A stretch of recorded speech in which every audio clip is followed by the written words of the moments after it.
ಸ್ನೇಹಿತರೆ, ನಾಳೆ ಆಚರಣೆ ಮಾಡುವಂಥ ಪರಿವರ್ತಿನಿ ಏಕಾದಶಿ ಬಗ್ಗೆ ತಿಳಿಸ್ಕೊಡ್ತೀನಂತ.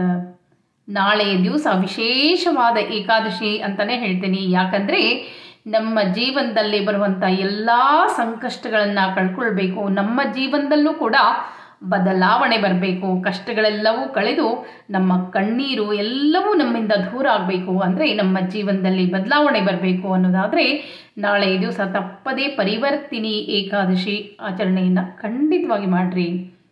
ಎಷ್ಟು ನಿಷ್ಠೆಯಿಂದ, ಎಷ್ಟು ಭಕ್ತಿಯಿಂದ ಆಚರಣೆಯನ್ನು ಮಾಡ್ತೀರೋ ಅಷ್ಟು ಬೇಗ ನಿಮ್ಮ ಸಂಕಷ್ಟಗಳೆಲ್ಲವೂ ಕಳೆದು ಹೋಗ್ತದೆ. ಅದಕ್ಕಾಗಿಯೇ ನಾಳೆಯ ಏಕಾದಶಿಗೆ ಪರಿವರ್ತಿನಿ ಏಕಾದಶಿ ಅಂತ ಹೆಸರೇ ಹೇಳುವಂತೆ ನಮ್ಮ ಜೀವನದಲ್ಲೂ ಕೂಡ ಪರಿವರ್ತನೆಯನ್ನು ತರ್ತದೆ. ಈ ಪರಿವರ್ತಿನಿ ಏಕಾದಶಿ ಅಂತ ಹೆಸರು ಬರಲಿಕ್ಕೆ ಕಾರಣ ಏನು, ಪೂರ್ಣ ವಿವರವಾಗಿ ಪರಿವರ್ತಿನಿ ಏಕಾದಶಿ ಬಗ್ಗೆ ತಿಳಿಸ್ಕೊಡ್ತೀನಿ. ಚಾತುರ್ಮಾಸಗಳಲ್ಲಿ ಬರುವಂಥ ಈ ಏಕಾದಶಿಗೆ ಅತ್ಯಂತ ಮಹತ್ವ ಏಕಾದಶಿ ಅಂತ ಆಚರಣೆ ಮಾಡ್ತೀವಿ. ಯಾಕಂದರೆ ನಾಳೆ ದಿವಸ ಕ್ಷೀರಸಾಗರದಲ್ಲಿ ಮಲಗಿಸಿದಂಥ ವಿಷ್ಣು ದೇವರು ತನ್ನ ಮಗ್ಗಲನ್ನು ಬದಲಿಸ್ತಾರಂತೆ. ಅಷ್ಟೇ ಅಲ್ಲ, ಸೂರ್ಯ ಉತ್ತರ ದಿಕ್ಕಿನಿಂದ ಪೂರ್ಣವಾಗಿ ದಕ್ಷಿಣ ದಿಕ್ಕಿಗೆ ಹೊರಳೋದ್ರಿಂದ ಇದನ್ನು ಪಾರ್ಶ್ವ ಏಕಾದಶಿ ಅಂತ ಕೂಡ ಕರೀತಾರೆ. ಇದು ನಮ್ಮ ಜೀವನದಲ್ಲಿ ಕೂಡ ಬದಲಾವಣೆಯನ್ನು ತರ್ತದೆ. ಇಲ್ಲಿ ಅನನ್ಯವಾಗಿ ಭಗವಂತನನ್ನು ಆರಾಧನೆ ಮಾಡಿ ನಾಳೆ ದಿವಸ ಕೈಲಾದಷ್ಟು ಉಪವಾಸವನ್ನು ಮಾಡಿ ಭಗವಂತನ ಪ್ರಾರ್ಥನೆ ಮಾಡಿಕೊಳ್ಳೋದ್ರಿಂದ ನಮ್ಮ ಜೀವನದಲ್ಲೂ ಕೂಡ ಬದಲಾವಣೆ ಬರ್ತದೆ. ಎಲ್ಲ ಏಕಾದಶಿಗೂ ಒಂದೊಂದು ಮಹತ್ವ ಇರುವ ಹಾಗೆ ನಾಳೆ ಏಕಾದಶಿ ಆಚರಣೆ ಮಾಡೋದ್ರಿಂದ ಧನ ಸಂಪತ್ತು ವೈಭವ ಪ್ರಾಪ್ತಿಯಾಗ್ತದೆ ಅಂಥೇಳಿ, ಅಷ್ಟೇ ಅಲ್ಲ ಜನ್ಮ ಜನ್ಮಾಂತರದ ಪಾಪದಿಂದ ಮುಕ್ತಿ ದೊರಕ್ತದೆ. ನಾಳೆಯ ಒಂದು ಏಕಾದಶಿಗೆ ವಾಮನ ರೂಪಿ ಭಗವಂತ ಅಧಿದೈವ ಅಂಥೇಳಿ ಆಚರಣೆ ಮಾಡ್ತೇವೆ. ಭಗವಂತನಾದಂಥ ವಾಮನ ರೂಪಿ ವಿಷ್ಣು ದೇವರ ಆರಾಧನೆಯನ್ನು ಮಾಡೋದ್ರಿಂದ ಜ್ಞಾನ ವೃದ್ಧಿ ಆಗ್ತದಂತ, ಸಂಪತ್ತು ಮನೆಯಲ್ಲಿ ವೃದ್ಧಿ ಆಗ್ತದಂತ. ಅದಕ್ಕಾಗಿ ನಾಳೆ ದಿವಸ ಆಯುಷ್ಯ ಆರೋಗ್ಯ ವೃದ್ಧಿಗೆ ಏಕಾದಶಿಯನ್ನು ಮಾಡಿ ವಾಮನ ರೂಪಿ ಭಗವಂತನ ಸ್ಮರಣೆ ಮಾಡೋದ್ರಿಂದ ನಮ್ಮೆಲ್ಲ ಸಂಕಷ್ಟಗಳು ದೂರ ಆಗ್ತದೆ. ಇದಕ್ಕೊಂದು ಕಥೆ ಅದ, ಹೇಳ್ತೀನಿ ಬರ್ರಿ. ಬ್ರಹ್ಮವೈವರ್ತ ಪುರಾಣದಲ್ಲಿ ಯುಧಿಷ್ಠಿರ ಶ್ರೀಕೃಷ್ಣ ಸಂವಾದದಲ್ಲಿ ಈ ಕಥೆ ಬರ್ತದೆ.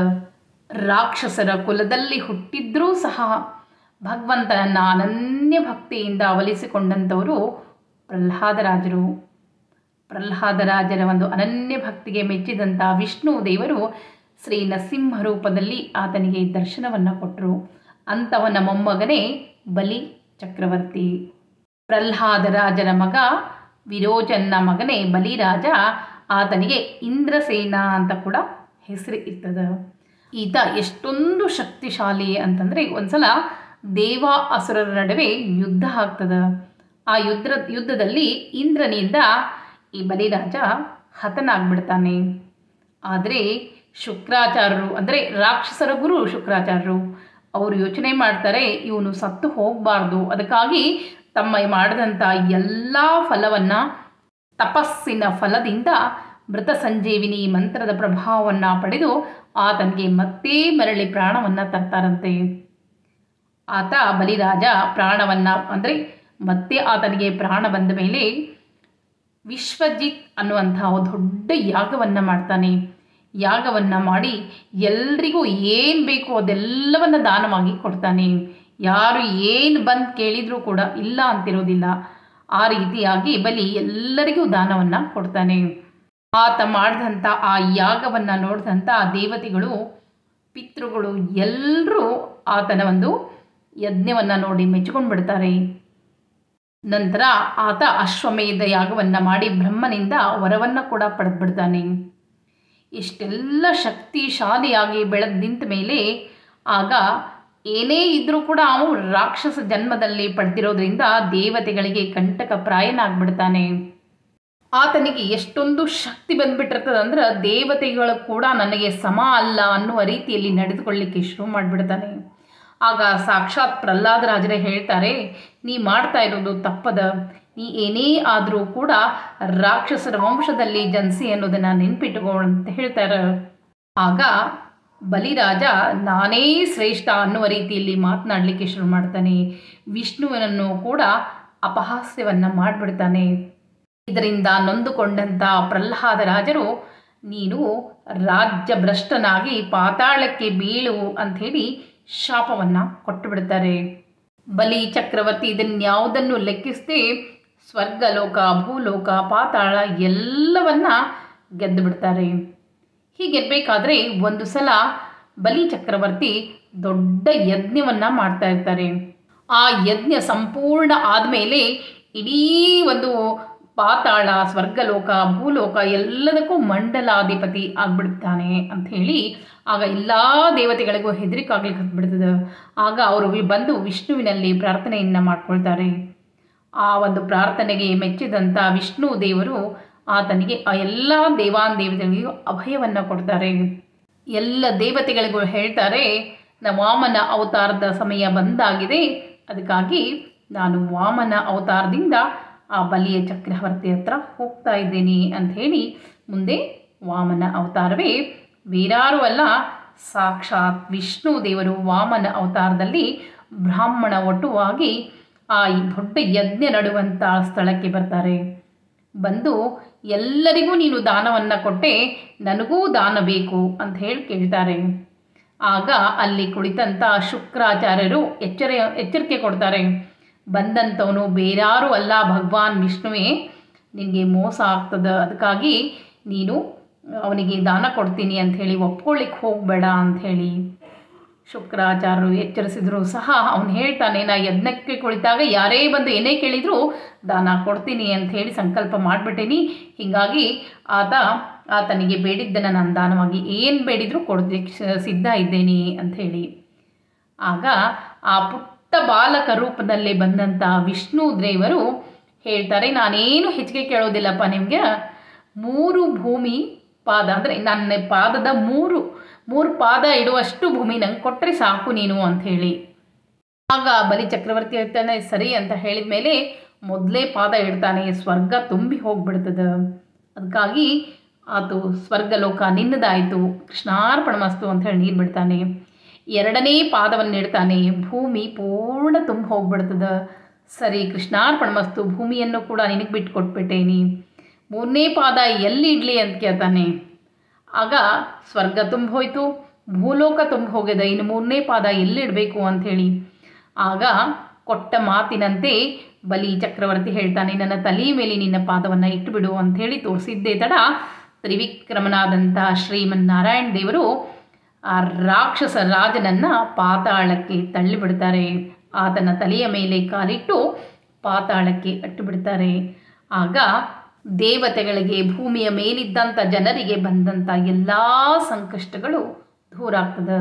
ಇತ್ತ ಬಲಿರಾಜನಿಗೆ ಮುಕ್ತಿ ದೊರಕ್ತದೆ, ದೇವಾನುದೇವತೆಗಳಿಗೆಲ್ಲರಿಗೂ ಸಂಕಟದಿಂದ ಪಾರಾಗ್ತದೆ. ಅದಕ್ಕಾಗಿ ಇದು ಪರಿವರ್ತಿನಿ ಏಕಾದಶಿ. ಈ ದಿನ ಆತ ನನಗೆ ಮೋಕ್ಷವನ್ನು ಕೊಟ್ಟಿದ್ದ ದಿವಸವನ್ನು ಪರಿವರ್ತಿನಿ ಏಕಾದಶಿ ವಾಮನ ರೂಪ ತಾಳಿದ್ದರಿಂದ ಭಗವಂತ ಅನನ್ಯವಾಗಿ ಆತನನ್ನು ಪ್ರಾರ್ಥನೆಯನ್ನು ಮಾಡೋದ್ರಿಂದ ನಮ್ಮಂಥ ಎಲ್ಲ ಕಷ್ಟಗಳು, ಈ ನಮ್ಮಂಥವರಿಗೆ ಭೂಲೋಕದಲ್ಲಿ ವಾಸಗಳಿಗೆ ಬಂದಂಥ ಎಲ್ಲ ಕಷ್ಟಗಳನ್ನು ಕಳೆಯುವಂಥದ್ದು ಈ ಪರಿವರ್ತಿನಿ ಏಕಾದಶಿ ಅಂಥೇಳಿ. ಯಾಕಂದರೆ ಬಲಿ ಚಕ್ರವರ್ತಿ 3 ಲೋಕಗಳಲ್ಲೂ ತನ್ನ ಅಧಿಕಾರವನ್ನು ಸ್ಥಾಪನೆ ಮಾಡಿಬಿಟ್ಟಿರ್ತಾನೆ. ಇದರಿಂದ ಸೃಷ್ಟಿ ವ್ಯವಸ್ಥೆಯಲ್ಲಿ ಬಹಳನೇ ತೊಂದರೆಯಾಗಿಬಿಟ್ಟಿರ್ತದೆ. ಇಂದ್ರನಿಗೆ ಮತ್ತೆ ತನ್ನ ರಾಜ್ಯವನ್ನು ವಾಪಸ್ ಕೊಡಿಸ್ತಾನೆ. ಸೃಷ್ಟಿ ಸ್ಥಿತಿ ಲಯಕ್ಕೆ ಉಂಟಾಗಿರುವಂಥ ಅಡೆತಡೆ ಎಲ್ಲ ನಿವಾರಣೆಯಾಗಿ ಮತ್ತೆ ವಿಷ್ಣು ದೇವರು ಭೂಮಿ ಸರಾಗವಾಗಿ ನಡಲಿಕ್ಕೆ ವಾಮನ ಅವತಾರವನ್ನು ಧರಿಸಿ ಬಂದು, ಅಂದರೆ ನಮಗೆಲ್ಲರಿಗೂ ಒಂದು ಇಂತಹ ಉಪಕಾರ ಮಾಡಿದಂಥ ದಿನವನ್ನು ನಾವು ಬಲಿ ಚಕ್ರವರ್ತಿ ಪಾತಾಳಕ್ಕೆ ಹೋಗಿ ಮೋಕ್ಷವನ್ನು ಪಡೆದಿದ್ದು, ಬಂದಂಥ ಕಷ್ಟವನ್ನು ಕಳೆದಿದ್ದು. ಅದಕ್ಕಾಗಿ ನಾಳೆ ದಿವಸ ಈ ಪರಿವರ್ತಿನಿ ಏಕಾದಶಿ ಬಹಳನೇ ಮಹತ್ವ ಪಡೆದಿದ. ನಿಮ್ಮ ಸಂಕಷ್ಟಗಳಿಗೂ ಮೋಕ್ಷವನ್ನು ಸಿಗುವಂಥ ಸಮಯ ಅಂತ ಹೇಳ್ತೀನಿ. ನಾಳೆ ದಿವಸ ಖಂಡಿತವಾಗಿ ಭಗವಂತನ ಆಚರಣೆಯನ್ನು ಮಾಡಿರಿ. ನಾಳೆ ದಿವಸ ನಿಮ್ಮ ಸಂಕಷ್ಟಗಳೆಲ್ಲವೂ ಕಳೀಲಿಕ್ಕೆ ಒಂದು ವಿಶೇಷವಾಗಿ ಸ್ತೋತ್ರವನ್ನು ಹೇಳ್ಕೊಡ್ತೀನಿ. ಜೊತೆಗೆ ಆಯುಷ್ಯ ಅಭಿವೃದ್ಧಿ ಆಗಲಿಕ್ಕೂ ಕೂಡ ಸ್ತೋತ್ರವನ್ನು ಹೇಳ್ಕೊಡ್ತೀನಿ. ಜೊತೆಗೆ ಈಗ ಯಾವ ರೀತಿ ಸಂಕಲ್ಪ ಮಾಡಬೇಕು, ಏನು ಆಚರಣೆ ಮಾಡಬೇಕು ಅನ್ನೋದು ಕೂಡ ಹೇಳ್ತೇನೆ. ನಾಳೆ ಶನಿವಾರ, ಉತ್ತರಾಷಾಢ ನಕ್ಷತ್ರ, ಶೋಭನ ಯೋಗ, ಭದ್ರಾಖಂಡದಲ್ಲಿ ಈ ಏಕಾದಶಿ ಆಚರಣೆಯನ್ನು ಮಾಡ್ತಾ ಇದ್ದೇವೆ. ನಾಳೆ ದಿವಸ ಬೆಳಗ್ಗೆ ಬೇಗ ಎದ್ದು ಸ್ನಾನವನ್ನು ಮಾಡಿಕೊಂಡು ಭಗವಂತನಿಗೆ 10 ಶಂಖ 10 ಚಕ್ರ ಸಾಕ್ಷಾತ್ ದಶಾವತಾರ ಸ್ಮರಣೆಯನ್ನು ಮಾಡ್ತಾ ಶಂಖಚಕ್ರವನ್ನು ಹಾಕಬೇಕು. ಮಧ್ಯದಲ್ಲಿ ಪದ್ಮವನ್ನು ಹಾಕಬೇಕು. ಅಲ್ಲಿ ಲಕ್ಷ್ಮೀ ಸ್ಮರಣೆಯನ್ನು ಮಾಡಬೇಕು. ಈ ಏಕಾದಶಿ ಪ್ರತಿ ಸಲ ತಿಳಿಸಿದ ಹಾಗೆ 3 ದಿವಸ ಏಕಾದಶಿ ಅಂತಲೇ ಹೇಳ್ತೇವೆ. ಮೊದಲೇ ದಿವಸ ದಶಮಿ ಅಂದರೆ ಇವತ್ತಿನ ದಿವಸ ಒಂದೇ ಊಟ ಇರ್ತದೆ. ಸಾಯಂಕಾಲದಲ್ಲಿ ಏನಾದರೂ ತಿಂಡಿ ತಿನ್ಬೋದು. ಸಾಯಂಕಾಲ ದೀಪ ಹಚ್ಚೋ ಸಮಯದಲ್ಲಿ ಸಂಕಲ್ಪವನ್ನು ಮಾಡ್ಕೊಳ್ಬೇಕು, ನಾಳೆ ದಿವಸ ನಾನು ಏಕಾದಶಿ ಮಾಡ್ತಾ ಇದ್ದೇನೆ ಅಂಥೇಳಿ. ದಶಮಿ ದಿವಸೇ ಪ್ರಾಪ್ತೇ ವ್ರತಸ್ಥೋಹಂ ಜನಾರ್ದನ ತ್ರಿದಿನಂ ದೇವದೇವೇಶ ನಿರ್ವಿಘ್ನಂ ಕುರು ಕೇಶವ ಅಂಥೇಳಿ. ಅಂದರೆ ಈ ಹೇ ಜನಾರ್ದನ, ಈ ದಶಮಿ ದಿವಸದಿಂದ 3 ದಿನಗಳ ವ್ರತಕ್ಕೆ ಅಣಿಯಾಗ್ತಾ ಇದ್ದೇನೆ.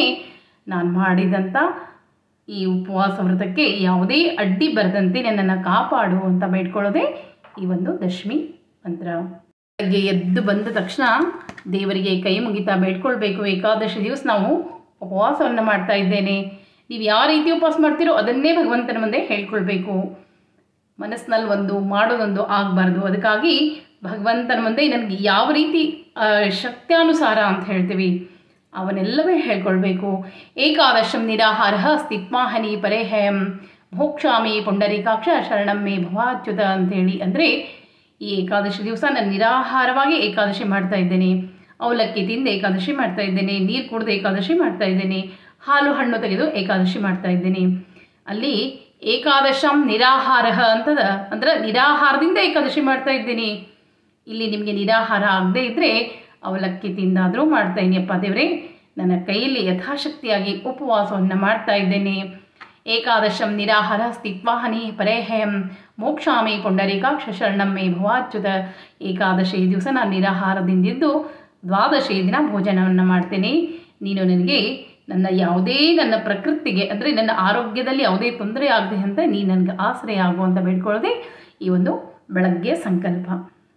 ನಂತರ ದೇವರ ಪೂಜೆಯನ್ನು ಮಾಡಬೇಕಾದ್ರೆ ಅವಾಗ ದೇವರ ಕಟ್ಟೆಯೆಲ್ಲ ಒರೆಸಿ 10 ಶಂಖಚಕ್ರವನ್ನು ಹಾಕಿ ವಿಷ್ಣು ದೇವದ ಫೋಟೋ, ನಿಮ್ಮ ಮನೆಯಲ್ಲಿ ಯಾವುದೇ ವಿಷ್ಣು ದೇವನ ಅವತಾರ ಇದ್ದರೂ ಫೋಟೋ ಇಡ್ಬೋದು. ಇಲ್ಲ ಅಂದರೆ ಒಂದು ಬಟ್ಟಲದಲ್ಲಿ ಶ್ರೀಕೃಷ್ಣ ದೇವ್ರನ್ನ ಇಟ್ಟು ಅಲ್ಲಿ ಪೂಜೆಯನ್ನು ಮಾಡಬೇಕು.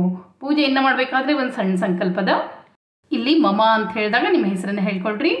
ಮಮ ಆತ್ಮನಃ ಶ್ರುತಿ ಸ್ಮೃತಿ ಪ್ರಾಣೋಕ್ತ ಫಲಪ್ರಾಪ್ತ್ಯರ್ಥಂ ಅಸ್ಮಾಕಂ ಸಹ ಕುಟುಂಬಾನಾಂ ಸಹ ಪರಿವಾರಾಂ ಕ್ಷೇಮ ಸ್ಥೈರ್ಯ ವೀರ್ಯ ವಿಜಯ ಅಭಯ ಆಯು ಆರೋಗ್ಯ ಐಶ್ವರ್ಯ ಅಭಿವೃದ್ಧ್ಯರ್ಥಂ ಸಮಸ್ತ ಅಭ್ಯುದಯಾರ್ಥಂಚ ಶ್ರೀ ಲಕ್ಷ್ಮೀ ಸಹಿತ ವಿಷ್ಣು ದೇವತಾ ಪ್ರೀತ್ಯರ್ಥಂ ಯಥಾಶಕ್ತಿ ಯಥಾಜ್ಞಾನೇನ ಭಾದ್ರಪದ ಶುಕ್ಲ ಏಕಾದಶಿ ಪರಿವರ್ತಿನಿ ಏಕಾದಶಿ ವ್ರತಮಹಂ ಕರಿಷ್ಯೆ ಅಂಥೇಳಿ ಈ ಸಂಕಲ್ಪದಲ್ಲಿ ನೀರನ್ನು ಬಿಡಬೇಕು. ನಂತರ ಗಣಪತಿ ಸ್ಮರಣಂಚ ಕರಿಷ್ಯೆ ಅಂಥೇಳಿ ಗಣಪತಿ ಸ್ಮರಣೆಯನ್ನು ಮಾಡಿಕೊಳ್ಬೇಕು. ನಂತರ ಪೂಜೆಯನ್ನು ಮಾಡಬೇಕು. ಈ ವಾಮನ ರೂಪಿ ಭಗವಂತನ ಸ್ಮರಣೆಯನ್ನು ಮಾಡ್ತಾ ಪೂಜೆಯನ್ನು ಮಾಡಬೇಕು.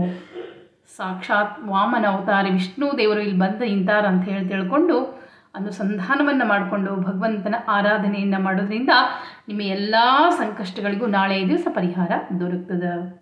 ನಾಳೆ ಯಾವ ಸಮಯದಲ್ಲಿ ಪೂಜೆಯನ್ನು ಮಾಡಬೇಕು, ಒಂದು ವಿಶೇಷವಾಗಿರುವಂಥ ಸ್ತೋತ್ರ ಅದ, ಅದನ್ನು ಕೂಡ ಮುಂದಿನ ವಿಡಿಯೋದಲ್ಲಿ ತಿಳಿಸ್ಕೊಡ್ತೀನಿ ಅಂತ ಸಮಯವನ್ನು ತಿಳಿಸ್ಕೊಡ್ತೀನಿ. ನಾಳೆ ದಿವಸ ಆ ಸ್ತೋತ್ರದಿಂದ ಪಾರಾಯಣ ಮಾಡೋದ್ರಿಂದ ಆಯುಷ್ಯ ಆರೋಗ್ಯ ಭಗವಂತನಲ್ಲಿ ನಿಮ್ಮ ಸಂಕಷ್ಟಗಳು ದೂರ ಆಗ್ತದೆ. ಮುಂದಿನ ವಿಡಿಯೋದಲ್ಲಿ ಪೂರ್ಣ ವಿವರವಾಗಿ ಸ್ತೋತ್ರವನ್ನು ಹೇಳ್ಕೊಡ್ತೀನಿ. ಮತ್ತೆ ಸಿಗ್ತೀನಿ. ನಮಸ್ಕಾರ.